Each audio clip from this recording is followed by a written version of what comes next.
بسم الله الرحمن الرحيم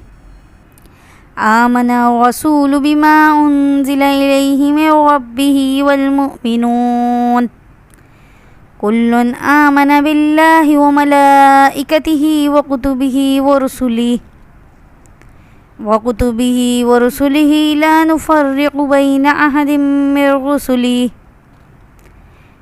من رسله وقالوا سمعنا وأطعنا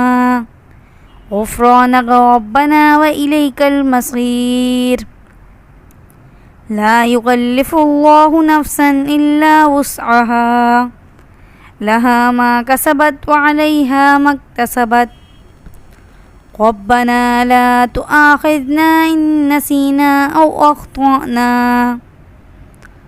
ربنا ولا تحمل علينا إصرا كما حملته على الذين من قبلنا